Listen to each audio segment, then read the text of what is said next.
రేవంత్ రెడ్డి? ఏమన్నా మాట్లాడే రీతి ఉన్నదా, రివాజ్ ఉన్నదా?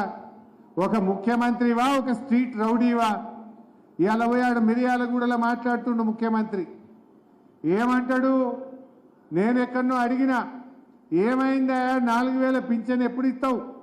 అవ్వా తాతలకు 4000 పింఛన్ ఇస్తా అన్నావు, ఎప్పుడు ఇస్తావయ్యా అన్న అంటే అంటాడు, నీ తొండల లాగులు ఏమంటారు, నీ లాగులో తొండలు జొరగొడతా అంటాడు. నువ్వు 4000 పింఛన్ ఎప్పుడు ఇస్తావురా అంటే తొండలు జొరగొడతా అంటాడు వీడు. అరే అక్క చెల్లెలకు 2500 మహాలక్ష్మి ఎప్పుడు ఇస్తావురా నాయన నేను అడిగితే అప్పుడు ఒట్లు పెట్టుకోలే వీళ్ళు. బాండ్ పేపర్లు రాసియలే, బాండ్ పేపర్లు రాసిచ్చిండ్రు. అవ్వతోడు అయ్యతోడు ఒట్లు పెట్టుకున్నారు. ఒట్లు పెట్టుకొని బాండ్ పేపర్ల మీద రాసిచ్చి ప్రామిసరీ నోట్లు ఇచ్చి సంతకాలు పెట్టి మహాలక్ష్మి 2500 ఎప్పుడు ఇస్తావురా అంటే నీ పేగులు తీసి మెడలేసుకుంటా అంటాడు. నా పేగులు మెడలేసుకుంటే నీకు వచ్చేదేంది? మా మహిళలకు 2500 ఎప్పుడు ఇస్తావో చెప్పు, లేకపోతే మా అక్క చెల్లెళ్ళే నీ పేగులు తీసి మెడలేసుకుంటారు బిడ్డ, జాగ్రత్త అని చెప్పి హెచ్చరిస్తా ఉన్నా. ఇవాళ ఎక్కడో మాట్లాడుతుండు మిర్యాలగూడలా.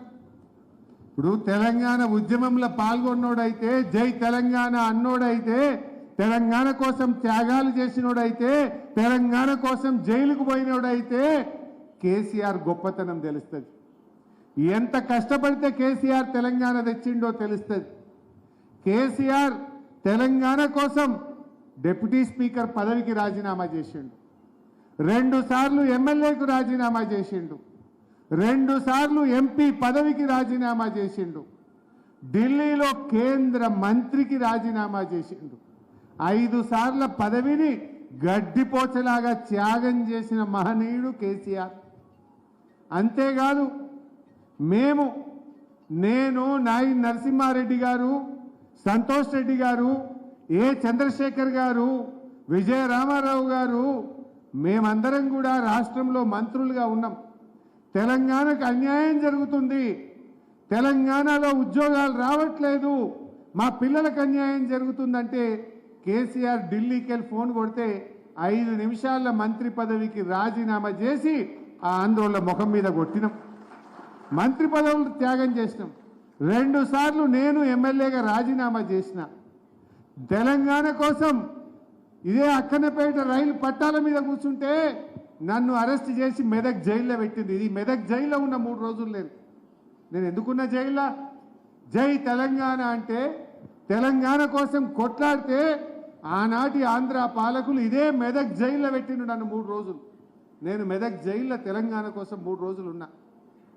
మీరు ఎప్పుడైనా కొట్లాడిండా ఈ రేవంత్ రెడ్డి ముఖానికి? ఈ రేవంత్ రెడ్డి రాజీనామా చేయవయ్యా తెలంగాణ కోసం అంటే జిరాక్స్ కాగితం పంపిండు. ఒరిజినల్ పంపితే ఆయన తేడా ఆమోదిస్తాడో స్పీకర్ అని జిరాక్స్ కాగితం పంపిన తెలంగాణ ద్రోహి రేవంత్ రెడ్డి. ఒకసారి తెలంగాణ ఉద్యమకారులు రేవంత్ రెడ్డి ప్రశ్నిస్తామంటే తుపాకీ గురిపెట్టి ఎవర్రా జై తెలంగాణ అంటారు అని చెప్పి తుపాకీ గురిపెట్టిన రైఫిల్ రెడ్డి ఈయన తెలంగాణ గురించి కేసీఆర్ గురించి మాట్లాడతాడా? జాతిపిత అంటే నీకు తెలుసా? కేసీఆర్ పదవి త్యాగాలు కాదు, ప్రాణ త్యాగానికి సిద్ధపడ్డ నాయకుడు కేసీఆర్. ప్రాణాన్ని కూడా వదలడానికి సిద్ధపడి తెలంగాణ తెచ్చిండు కదా. కేసీఆరే తెలంగాణ లేకపోతే నువ్వు ఇలా కుర్చీలో కూర్చుందువా? లేకపోతే గదే ఆంధ్ర నాయకుల మోచేతి నీళ్లు దాక్కుంటే వాళ్ళ కిందనే తిరుగుతూ నువ్వు. ఇవాళ తెలంగాణ వచ్చింది కనుక నువ్వు ఆ కుర్చీలో కూర్చోగలిగినవు. ఇవాళ కేసీఆర్ లేకపోతే నువ్వు ఆ కుర్చీలో కూర్చుంటావా? నువ్వు తెలంగాణ రాకపోతే నీకు పీసీసీ పదవి వచ్చినా